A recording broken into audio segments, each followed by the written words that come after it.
I'm going to talk about the sound in digital culture. So what is sound? From this week's lecture, I learned that the sound is an integral part of human social and cultural experience. There are many types of sounds, such as human conversations, sounds and screams, sounds produced by the friction of the word objects, sounds in nature, and sounds with unique meanings, and so on. There are countless sounds in the world, and at the same time, these sounds have different meanings and feelings for each different individual. According to Dr. Diana Chester, when we listen to the world around us, there is sound pressure from sound waves that are flying through the air that hit our eardrums and resonate your eardrum, and pressure becomes sound. Sound is a pressure in the world around us. In this week's lecture and readings, there are many concepts of sound mentioned. The first is that the sound can be used to reflect the qualities of a certain social era. According to Louis Russell, in ancient time, life was completely silent. However, with the change of time, machines were invented in the 19th century, which gave rise to noise. In recent time, noise has become so ubiquitous in human lives that it overrides human perception. The art of music has also evolved from the pursuit of purity and clarity to sound, to the fusion of diverse sounds that have become more and more complex. Luigi said, the evolution of music is parallel to the multiplication of machines, which everywhere are collaborating with man.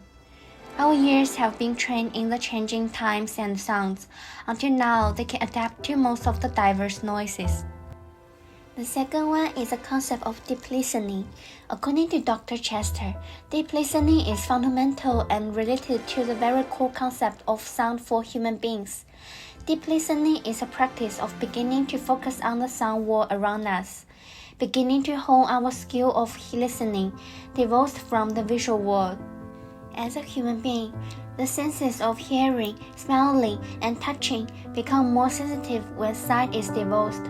Among them, hearing helps us to see information from farther away and in greater detail. For example, when I close my eyes and stand on the platform of a railway station, my sense of hearing can help me to pick up the vibration and noise of the railway tracks and the train rubbing closer and louder to tell me that the train is approaching. But this is only if I am already familiar with the possibility that the source of these sounds is the train and the tracks. And these are sounds that my ears can hear.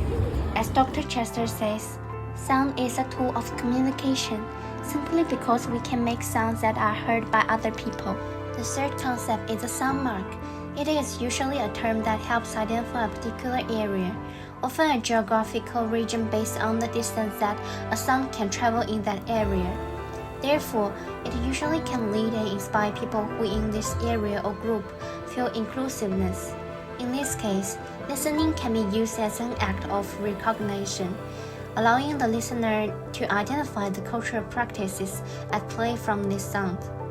For instance, Dr. Chester's example in lecture cites the sound of prayers coming from a religious institution that can be heard by the entire local religious community, thus telling the believers in that area that this is time to come and have prayer. In conclusion, sound is a great medium that can be meaningful in different ways for different individuals and groups.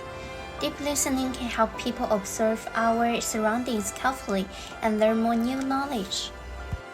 Thanks for your watching, and this is my reference.